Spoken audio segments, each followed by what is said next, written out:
Hello friends, welcome to banking affairs. और आज हम आपके लिए लेकर आ गए हैं हमारे वीकली करंट अफेयर्स सीरीज का अगला वीडियो, जिसमें हम कवर करेंगे बैंकिंग, इकोनॉमिक और फाइनेंशियल न्यूज़ फरवरी फर्स्ट वीक के। इस वीडियो का पीपीटी आप हमारे टेलीग्राम चैनल बैंकिंग अफेयर्स से ले सकते हैं। तो चलिए स्टार्ट करते हैं पीपीटी के माध्यम से।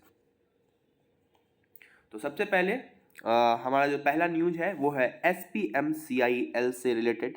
SPMCIL सॉरी SPMCIL यानी security printing and minting corporation of India limited. इन्होंने क्या किया है, इन्होंने न्यू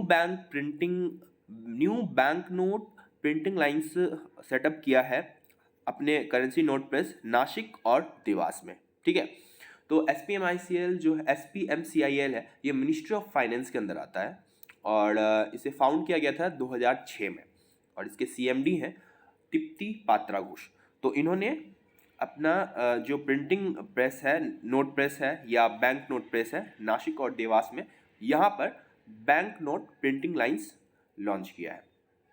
तो ये जो प्रिंटिंग प्रेस होता है ना, यहाँ पे नोट पैसे यहाँ पे छापे जाते हैं। हम कहते हैं ना कि RBI नोट छापता है या गवर्नमेंट नए सिक्के लेकर आती है, नए नोट्स लेकर आती है।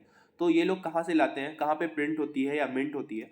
इंडिया में 4 ऐसे जगह हैं, ठीक है, जो कि दो तो SPMCIL के अंदर आता है। एक तो ये देवास मध्य प्रदेश हो गया, नासिक महाराष्ट्र हो गया, और 2 और है जो कि मैसूर कर्नाटक में और साल्बोनी वेस्ट बंगाल में है।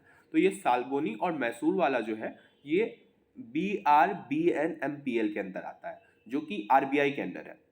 तो गवर्नमेंट के पास 2 प्रिंटिंग प्रेस है और RBI के पास 2 है। गवर्नमेंट वाला हो गया देवास और नासिक, और RBI वाला हो गया मैसूर और साल्बोनी।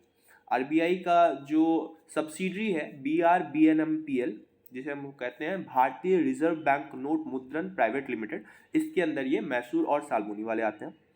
तो BRBNMPL फाउंड किया गया था 1995 में।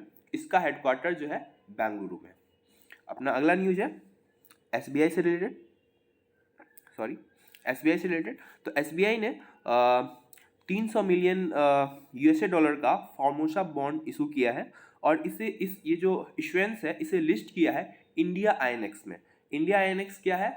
इंडिया का पहला इंटरनेट स्टॉक एक्सचेंज मार्केट है, स्टॉक एक्सचेंजर है, और ये है गिफ्ट IFSC में। गिफ्ट IFSC यानी इंटरनेशनल फाइनेंशियल सर्विस सेंटर, जो कि गिफ्ट सिटी का है, जो गांधीनगर गुजरात में है। ठीक है, अब समझते हैं कि फॉर्मोसा बॉन्ड क्या होता है। फॉर्मोसा बेसिकली ताइवान का दूसरा नाम है और फॉर्मोसा बॉन्ड ताइवान में इशू किया जाता है। लेकिन ये एक ऐसा बॉन्ड है जो कि आप न्यू ताइवान डॉलर में नहीं होता है। ताइवान में न्यू ताइवान डॉलर चलता है, लेकिन जो फॉर्मोसा बॉन्ड है वो ताइवान का जो करेंसी है उसके अलावा दूसरे करेंसी में वहाँ पर ही इशू किया जाता है। तो SBI ने ताइवान में इसे इशू किया और वहाँ से 300 मिलियन US डॉलर रेज किया और अब इसे वो लिस्ट कर रही है इंडिया INX में। तो SBI के चेयरपर्सन हो गए दिनेश कुमार खारा। इसकी हेडक्वार्टर है मुंबई में।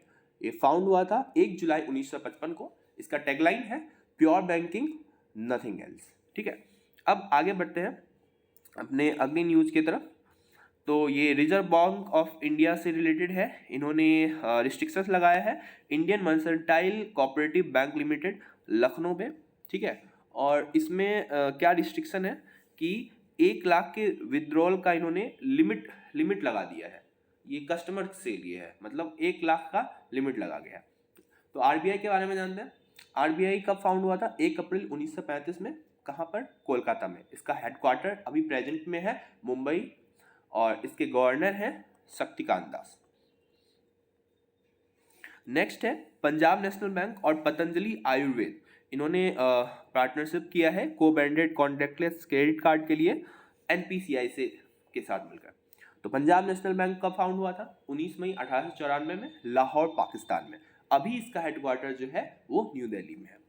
और पंजाब नेशनल बैंक के अभी करंट में जो MD CEO है वो है अतुल कुमार गोयल, और इससे पहले SS मल्लिकार्जुन राव थे। पंजाब नेशनल बैंक का टैगलाइन है the name you can bank upon. चलिए अब NPCI के बारे में भी जान लेते हैं। NPCI यानी national payment corporation of India. इसका हेडक्वार्टर मुंबई में है। इसे फाउंड किया गया था 2008 में RBI के द्वारा और गवर्नमेंट ऑफ इंडिया। ठीक है, बेसिकली आरबीआई के द्वारा एनपीसीआई को लॉन्च किया, फाउंड किया गया था। चलिए, अब आरबीआई का नाम लिया और फिर से आरबीआई की न्यूज़। तो आरबीआई ने बताया है कि बैंक का नॉन फूड क्रेडिट ग्रोथ जो है वो इंक्रीज होकर हो गया है 9.3% दिसंबर 2021 में। तो अब ये नॉन फूड क्रेडिट ग्रोथ क्या है, तो चलिए पहले समझते हैं कि फूड क्रेडिट ग्रोथ क्या होता है। तो जो फूड क्रेडिट होता है ना, ये इंडिकेट करता है कि बैंक्स जो एफसीआई यानी फूड कॉरपोरेशन ऑफ इंडिया को लेंडिंग करती है, मतलब फूड से रिलेटेड, फूड के उत्पादन से लेकर के अनाजों के उत्पादन से रिलेटेड, तो वो सब आते हैं फूड क्रेडिट ग्रोथ में।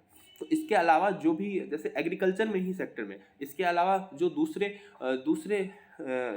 चीज़ों के लिए लैंड किए जाएंगे वो नॉन फूड क्रेडिट ग्रोथ में आएंगे। इसके अलावा इंडस्ट्रियल लैंडिंग हो गई या सर्विसेज सेक्टर में या फिर पर्सनल लोन, ये सारे के सारे नॉन फूड क्रेडिट ग्रोथ में आएंगे। तो इसी में इंक्रीज हुआ है 9.3% का अकॉर्डिंग टू आरबीआई।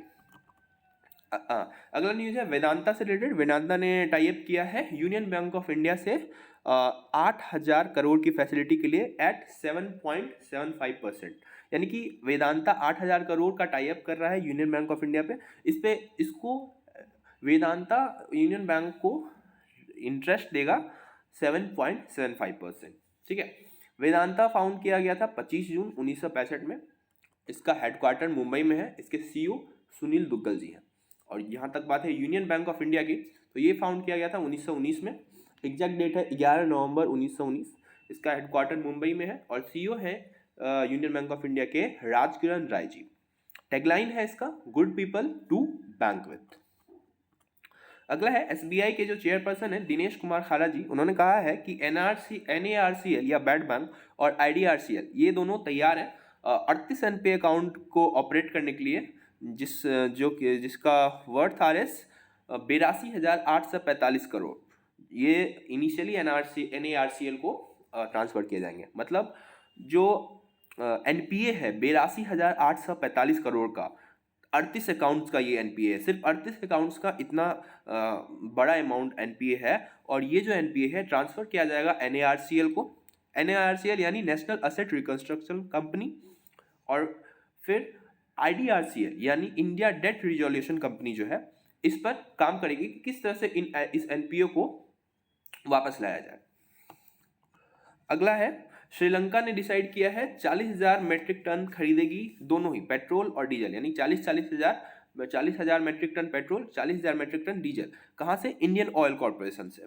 ठीक है, तो क्यों खरीदेगी? क्योंकि अभी श्रीलंका में क्राइसिस चल रहा है, फ्यूल एनर्जी क्राइसिस। इसीलिए श्रीलंका की कैपिटल, दो कैपिटल यहाँ पे, कोलंबो, श्री जयवर्धनपुरी कोट्टे। इसकी करेंसी है श्रीलंका रुपी और इसके प्रेसिडेंट है गोटाबाया राजापाक्सा। ठीक है, अगला देखते हैं। अब आरबीआई ने क्या किया है, लाइसेंस कैंसिल कर दिया है इंडिपेंडेंस कोऑपरेटिव बैंक का। ये कहाँ पर है? नासिक, महाराष्ट्र में। Simple one liner. Next, Tata group ने State Bank of India, Bank of Baroda और एचडीएफसी बैंक को चूज किया है प्रिफर्ड बैंकर्स। किसके लिए? एयर इंडिया के लिए। ठीक है, टाटा ग्रुप के जो फाउंडर हैं जमशेदजी टाटा हैं। ये फाउंड किया गया था 1868 में। इसका हेडक्वार्टर भी मुंबई है। नेक्स्ट है पेटीएम मनी ने इंट्रोड्यूस किया है इंडिया का पहला इंटेलिजेंट मैसेंजर, जिसका नाम है पॉप्स। अगला है आरडीआई ने स्मॉल एंटरप्रेन्योर्स के लिए इनेबल किया है कि वो इंश्योरेंस कंपनी को श्योरिटी बॉन्ड्स के लिए बोल सकते हैं।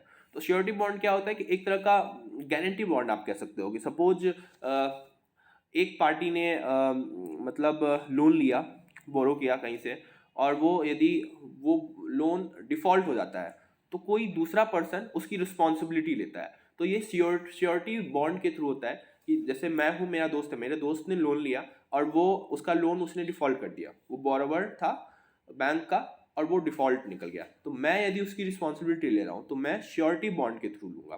ठीक है, तो नेक्स्ट है अगला हमारा दुकान ऑनलाइन प्लेटफॉर्म है जो कि स्मॉल मीडियम एंटरप्राइजेस को सपोर्ट करता है। इन्होंने पार्टनरशिप किया है सिंपल के साथ। सिंपल ये क्या है? बाय नाउ पे लेटर प्लेटफॉर्म है, मतलब पहले आप खरीद लो बाद में पे करो। जैसे क्रेडिट कार्ड वगैरह से हम लोग इस तरह यूज करते हैं ना कि हमने क्रेडिट कार्ड से पैसे पहले पे कर दिए शॉपिंग मॉल्स वगैरह में, बाद में हम क्रेडिट कार्ड में अपने अकाउंट से पैसे डाल देते हैं। तो इसी तरह का है एक सिंपल बाय नाउ पे लेटर प्लेटफॉर्म, ठीक है। तो दुकान और सिंपल ने आपस में ये कोलैबोरेशन किया है ताकि बाय नाउ पे लेटर सर्विसेज अपने मर्चेंट्स को दे सके। कौन? दुकान। अगला है एडलवीज जनरल इंश्योरेंस। इन्होंने लॉन्च किया है एआई पावर्ड वॉइस बोट, और ये जो प्लेटफॉर्म है Yellow.ai प्लेटफॉर्म, इसके माध्यम से लॉन्च किया है मोटर क्लेम्स के ऑटोमेटेड रजिस्ट्रेशन के लिए। मतलब आपने जैसे इंश्योरेंस लिया हुआ है एडलवीज का, बाद में आपको यदि मोटर व्हीकल का क्लेम करना है तो आप इससे डायरेक्ट मतलब ऑटोमेटिकली क्लेम कर सकते हैं। तो एडलवीज जनरल इंश्योरेंस का हेडक्वार्टर कहाँ है? मुंबई, महाराष्ट्र में। सेबी ने एक कमेटी रिकंस्ट्रक्ट की है, high power committee, advisory committee on settlement orders and compounding of offences, और इसको चेयर करेंगे जय नारायण पटेल, जो कि चीफ जस्टिस रहे हैं कोलकाता हाई कोर्ट के। इससे पहले ये कमेटी को हेड कर रहे थे विजय सी दागा, जो कि रिटायर्ड जज हैं बॉम्बे हाई कोर्ट के। तो सेबी यानी securities and exchange board of India, ये फाउंड किया गया था 12 अप्रैल 1992, डेट के साथ याद रखना है ऐसे। इसका हेडक्वार्टर मुंबई है, और अजय त्यागी इसके चेयरपर्सन है, और ये मिनिस्ट्री ऑफ फाइनेंस के अंदर आता है। नेक्स्ट है LIC इंडिया और policybazaar.com ने अलायंस बनाया है, पार्टनरशिप की है टू डिजिटली ऑफर, अपने प्रोडक्ट्स को ऑफर करने के लिए कस्टमर्स को, ठीक है। बेसिकली LIC इंडिया और पॉलिसी बाजार ने आपस में पार्टनरशिप किया है, टाइप किया है। तो LIC हो गया लाइफ इंश्योरेंस कॉर्पोरेशन, इसके चेयरपर्सन है MR कुमार, हेडक्वार्टर मुंबई। इसे फाउंड किया गया था गवर्नमेंट ऑफ इंडिया के द्वारा ही, और इसे 1 सितंबर 1956 में फाउंड किया गया था। पॉलिसी बाजार ये फाउंड किया गया था 2008 में गुड़गांव में। इसके फाउंडर थे यशीश दहिया, आलोक बंसल, अवनी निर्जर, और इसका हेडक्वार्टर तो मैंने पहले ही बता दिया, गुड़गांव, ठीक है। अगला है कोटक महिंद्रा जनरल इंश्योरेंस ने एग्रीमेंट साइन किया है कार्स 24 फाइनेंशियल सर्विस से, ताकि ये मोटर इंश्योरेंस सर्विस प्रोवाइड करेगी यूज्ड कार बायर्स को, मतलब जो सेकंड हैंड कार खरीदते हैं ना, उनको जनरल इंश्योरेंस ये प्रोवाइड करेगी। कोटक महिंद्रा जनरल इंश्योरेंस का हेडक्वार्टर हो गया मुंबई, महाराष्ट्र में। इसके MD CEO हैं Suresh Agarwal. Government of India ने स्विच ट्रांजेक्शन किया है अपने सिक्योरिटीज़ का RBI के साथ, और कितने का ये स्विच ट्रांजेक्शन था? 1,19,701 करोड़ का। तो अब सवाल बनता है कि स्विच ट्रांजेक्शन जो है ये क्या होता है? तो सपोज RBI क्या करती है ना कि गवर्नमेंट के बिहाफ में सिक्योरिटीज़, जो गवर्नमेंट सिक्योरिटीज़ है, RBI गवर्नमेंट के बिहाफ में मार्केट में लाती है और लोगों को बेचती है। तो जो सिक्योरिटीज़ अभी मैच्योर होने वाले हैं 2022-23 फाइनेंशियल ईयर में, या 23-24 फाइनेंशियल ईयर में, या 25-26 फाइनेंशियल ईयर में, सॉरी 24-25 फाइनेंशियल ईयर में, तो गवर्नमेंट क्या करेगी? ये गवर्नमेंट ने क्या किया, ये सारे जो अभी मैच्योर होने वाले हैं, ये सारे के सारे गवर्नमेंट सिक्योरिटीज़ को वापस ले लिया है RBI से, और RBI को इन्होंने फिर फ्रेश सिक्योरिटी इशू किया है उसी मार्केट वैल्यू के बराबर। तो इसी को कहते हैं स्विच ट्रांजैक्शन। और ये जो ट्रांजैक्शन हुआ है टोटल 1,19,701 करोड़ का हुआ है।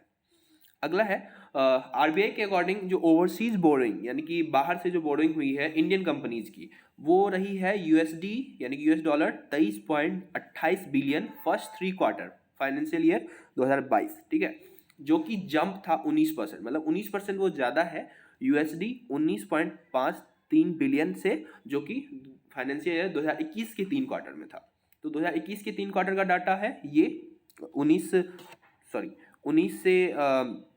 19.53 बिलियन USD, और 2022 का डाटा है 23.28 बिलियन, ठीक है। तो 19% की वृद्धि हुई है 2021 के कंपेयर में 2022 में। दोनों ही फर्स्ट 3 क्वार्टर के ही डेटा है। आगे है चेन्नई सुपर किंग्स से रिलेटेड। CSK इंडिया का पहला स्पोर्ट यूनिकॉर्न बना है with market cap of 7600 crore. तो यूनिकॉर्न क्या होता है? जिसका मार्केट वैल्यू जो है USD 1 बिलियन से ज़्यादा हो जाए। तो CSK का मार्केट वैल्यू अभी USD 1 बिलियन से ज़्यादा हो चुका है, और इसका मार्केट कैप अभी है 7600 करोड़। तो CSK के कैप्टन MS धोनी है, और इसका जो ऑनर है ये इंडिया सीमेंट है, और इसके कोच हैं स्टीफन फ्लेमिंग, जो कि न्यूजीलैंड से बिलोंग करते हैं। चलिए आगे देखते हैं। Tata steel long products limited TSLP ने एक्वायर किया है 93.71% स्टेक किस चीज़ का, उड़ीसा बेस्ड कंपनी है नीलाचल इस्पात नगर लिमिटेड। कितने में ये डील हुई है? 12,100 करोड़ में। ठीक है, आगे बढ़ते हैं। NPCI यानी कि national payment corporation of India और यूपीआई इकोसिस्टम मिलकर ऑब्जर्व कर रहे हैं first week of February as UPI safety of awareness week. और पूरा महीना जो है अप्रैल का, उसको पूरा जो महीना ये फरवरी का है, first week of February UPI safety and awareness week, और पूरा जो महीना फरवरी का है ये UPI safety and awareness month celebrate किया जा रहा है। अगला न्यूज है हिंदुस्तान पेट्रोलियम कॉर्पोरेशन लिमिटेड यानी कि HPCL से रिलेटेड। इन्होंने इनॉग्रेट किया है अपना रिटेल स्टोर जिसको नाम दिया है हैप्पी शॉप। तो हैप्पी शॉप किसका है? HPCL का। HPCL यानी हिंदुस्तान पेट्रोलियम कॉर्पोरेशन लिमिटेड। तो HPCL के चेयरमैन हो गए मुकेश कुमार सुराना। इसके ऑनर है ONGC, oil and natural gas corporation. इसका हेडक्वार्टर हो गया मुंबई। आगे है सोनी ग्रुप से रिलेटेड। सोनी ग्रुप ने क्या किया है? परचेज कर लिया है बंजी इंक को। ये एक वीडियो गेम डेवलपर कंपनी है और कितने में डील हुई है? $3.6 बिलियन में। नेक्स्ट, तो सिडबी से रिलेटेड अगला न्यूज है। Small industries development bank of India यानी सिडबी ने MOU साइन किया है सीडेक यानी centre for development of advance computing से, जिसका मकसद है साइबर सिक्योरिटी को बूस्ट करना। ठीक है, और सिडबी की बात करें तो सिडबी फाउंड हुआ था 2 अप्रैल 1990। इसका भी डेट के साथ याद रखना जरूरी है। इसका हेडक्वार्टर लखनऊ है। इसके चेयरमैन और MD हैं शिवा सुब्रमण्यम रमन जी, और इसकी सब्सिडरीज हैं मुद्रा बैंक, एक्यूट रेटिंग वगैरह। और जो सिडबी है ये एक सेकेंड, ये जो सिडबी है ये ministry of electronics and information technology के अंदर आती है। अगला न्यूज है ADB से रिलेटेड। एशियन डेवलपमेंट बैंक, इन्होंने एक रिकॉर्ड $4.6 बिलियन प्रोवाइड किया इंडिया को सॉवरेन लैंडिंग में 2021 में। मतलब टोटल 17 लोन्स दिए हैं $4.6 बिलियन का, जिसमें कि कोरोना वायरस को लेकर के $1.8 बिलियन लोन दिया है ADB ने। ADB का हेडक्वार्टर है मंडलोयोंग, मनीला, फिलीपींस। इसके टोटल 68 मेंबर्स हैं। अभी इसके प्रेसिडेंट हैं मसत्सुगु असाकावा। ये 2020 में ही बनी है। और जो ADB है ये फाउंड किया गया था 1966 में। एग्जैक्ट बताऊं तो 19 दिसंबर 1966 में। नेक्स्ट है ICICI लोम्बार्ड जनरल इंश्योरेंस ने पार्टनरशिप किया है एयरटेल पेमेंट बैंक के साथ इंश्योरेंस सॉल्यूशन साइबर क्राइम्स के अगेंस्ट या फाइनेंशियल फ्रॉड्स के अगेंस्ट प्रोवाइड करने के लिए। तो एयरटेल पेमेंट बैंक की बात कर लेते हैं। इसका ऑनर है भारती एयरटेल और इसका हेडक्वार्टर हो गया new Delhi. Airtel payment bank found किया गया था 2017 में। इसके MD CEO है अनुव्रता विश्वास। आपको बता दें कि एयरटेल पेमेंट बैंक जो है ये इंडिया का पहला पेमेंट बैंक है और इसका टैगलाइन भी है ये इंडियाज फर्स्ट पेमेंट बैंक। और दूसरा टैगलाइन है इसका banking is now at your finger tips. अगला है माइक्रोसॉफ्ट ने एक्वायर किया है एक्टिविजन ब्लिजार्ड इंक को और ये डील हुई है $69 बिलियन में। तो माइक्रोसॉफ्ट के चेयरमैन और CEO है सत्या नडेला। ये फाउंड किया गया था 4 अप्रैल 1975 को। इसका हेडक्वार्टर हो गया रेडमंड वाशिंगटन DC USA और इसके फाउंडर्स थे Bill Gates, Paul Allen. Next है एक्सिम बैंक यानी export import bank of India. इन्होंने क्या किया है $500 मिलियन दिया है श्रीलंका को पेट्रोलियम प्रोडक्ट्स खरीदने के लिए। अभी हमने रिसेंट देखा था ना कि ये पेट्रोल और डीजल श्रीलंका भी खरीदना चाह रही है इंडियन ऑयल कॉर्पोरेशन से। तो इंडिया से खरीद रही है और इंडिया का ही बैंक जो है एक्सिम बैंक वो इसके लिए क्रेडिट भी प्रोवाइड कर रहा है। तो एक्सिम बैंक फाउंड किया गया था 1982 में। इसका हेडक्वार्टर मुंबई है। इसके MD हैं अभी हर्षा बंगारी, मिस हर्षा बंगारी। अब क्रिसिल ने एस्टिमेट किया है फाइनेंशियल ईयर 23 का GDP ग्रोथ प्रोजेक्ट किया है 7.8%, जो कि इकोनॉमिक सर्वे के ग्रोथ के कंपेयर में डिफरेंट है। इकोनॉमिक सर्वे में NSO के द्वारा एक्सपेक्ट किया गया था 8.5%। मैंने इकोनॉमिक सर्वे वाली वीडियो में भी आपको बताया था। तो एक और चीज़ अभी एनएसओ ने रिवाइज किया है, जो 2021 का जो फिजिकल ईयर था उसका जो जीडीपी था, उन्होंने बताया था कि कॉन्ट्रैक्ट हुआ है -7.3%। लेकिन अभी उसे उन्होंने रिवाइज किया और ये कहा है कि कॉन्ट्रैक्ट 7.3% से नहीं हुआ है, 6.6% से हुआ है। ठीक है। एनएसओ क्या है कि एनएसओ यानी कि नेशनल स्टैटिकल ऑफिस है, ये ministry of statistics and programme implementation के अंदर आता है। ठीक है। और एनएसओ बेसिकली हमें एक्चुअल जीडीपी हमारी एक्चुअल जीडीपी जो है वही प्रोजेक्ट करके बताता है कि फर्स्ट क्वार्टर में कितनी रही, सेकेंड क्वार्टर में कितनी रही, पूरे साल में जीडीपी में कितना बदलाव आया। जो एक्चुअल डाटा है वो एनएसओ रिलीज करता है। बाकी जैसे क्रिसिल हो गए या और भी डिफरेंट डिफरेंट रेटिंग एजेंसीज हैं, तो एस&पी हो गया, इंड्रा है, इंडिया रेटिंग यानी केयर रेटिंग्स, बहुत सारे हैं। तो वो लोग अपना प्रोजेक्शन बताती हैं, लेकिन एनएसओ जो है एक्चुअल बताता है और प्रोजेक्शन भी बताता है। तो ये जो 8.5% जो इकोनॉमिक सर्वे में है, ये एनएसओ का प्रोजेक्शन है। और 2021 का जो इन्होंने रिवाइज किया है -7.3%, वो एक्चुअल था और अभी रिवाइज करके उन्होंने 6.6% बताया है, ये भी एक्चुअल ही है। अगला है भारत इलेक्ट्रॉनिक्स लिमिटेड से इन्होंने पार्टनरशिप किया है हाइपेरियन ग्लोबल ग्रुप से। ये मैन्युफैक्चर करेंगे और सप्लाई करेंगे internet of things devices US market में। कौन करेगा? ये भारत इलेक्ट्रॉनिक्स लिमिटेड, बेल, ये बनाएंगे और सप्लाई करेंगे ये डिवाइसेस को यूएस मार्केट में। और ये डील हुई है जैसे 1 साल के लिए, फर्स्ट ईयर के लिए डील हुई है $73 मिलियन की। ठीक है। अगला न्यूज है ये एक रिपोर्ट है जो रिलीज किया गया है counter point technology market research के द्वारा। रिपोर्ट का नाम है वर्ल्ड्स टॉप सेमीकंडक्टर कंपनी का इन्होंने लिस्ट निकाला है। इसमें सैमसंग इलेक्ट्रॉनिक्स ने इंटेल को रिप्लेस कर दिया और पहला पोजीशन पर आ गई है। यानी कि पहले इंटेल फर्स्ट पोजीशन पे थी, अब सैमसंग उसे रिप्लेस कर दिया और फर्स्ट पोजीशन पर आ गई। ये लिस्ट है 2021 के लिए। तो टॉप 3 इंटरप्राइजेस कौन कौन से हैं? सैमसंग, इंटेल और SK Hynix. Samsung South Korea से है, इंटेल यूएसए की कंपनी है और SK Hynix again South Korea की कंपनी है। आगे देखते हैं। तो टाटा स्काई से रिलेटेड है। टाटा स्काई ने खुद को रीब्रांड कर लिया है टाटा प्ले के नाम से और इन्होंने इसे मतलब अपने बिजनेस को एक्सपेंड कर दिया है ओटीटी प्लेटफॉर्म की तरफ। ओटीटी यानी कि ओवर दी टॉप प्लेटफॉर्म। यानी कि पहले जो टाटा स्काई में हम लोग टीवी चैनल्स देखते थे, साथ साथ अब ओटीटी सर्विसेज भी प्रोवाइड की जाएगी। 13 ओटीटी सर्विसेज है इसके बिंग पैकेज में। ओटीटी सर्विस यानी क्या? नेटफ्लिक्स, हॉटस्टार, प्राइम वगैरह, ये सब हो गया मतलब ओटीटी सर्विसेज। ये सब जो है अभी टाटा स्काई अपने टाटा प्ले ब्रांड के माध्यम से यहाँ पे बनाएंगे।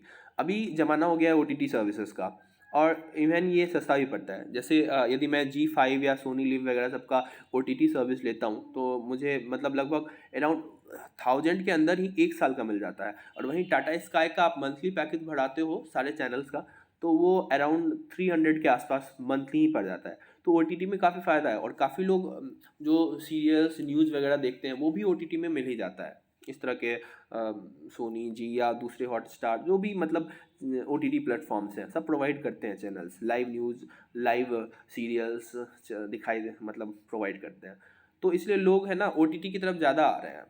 मूवीज़ वगैरह ज़्यादा मिल जाती है, डिफरेंट वेराइटीज़ रिलीज होती है, बहुत सारी मूवीज़ डायरेक्ट ओटीटी पे। फिल्म्स जो रिलीज फिल्म्स तो टीवी पर आते आते ही महीने भर लग जाते हैं, तो टाइम लगता है। तो टाटा स्काई को कहीं ना कहीं अभी नीड लगी कि हम अपने आप को रिब्रांड करें और ओटीटी की तरफ भी मतलब जाए, तो इसलिए इन्होंने ऐसा किया। तो टाटा प्ले जो है एक जॉइंट वेंचर है टाटा सन्स और 21st सेंचुरी फॉक्स का, और अब ये पार्ट हो गया है वॉल्ट डिज्नी का। तो ये था हमारा आज का वीडियो। आई होप आप लोगों को अच्छा लगा होगा। यदि अच्छा लगा तो लाइक कीजिए, शेयर कीजिए फ्रेंड्स के साथ, शेयर करा कीजिए। इससे हम मोटिवेट होते हैं आगे वीडियोस बनाने के लिए। और आने वाले वीडियोस के नोटिफिकेशन के लिए चैनल को सब्सक्राइब कीजिए और बेल आइकन दबाइए। साथ ही पीपीटी के लिए हमारे टेलीग्राम चैनल पर जुड़ जाइए, वहाँ सारी पीपीटीज आपको मिल जाएगी। Thank you.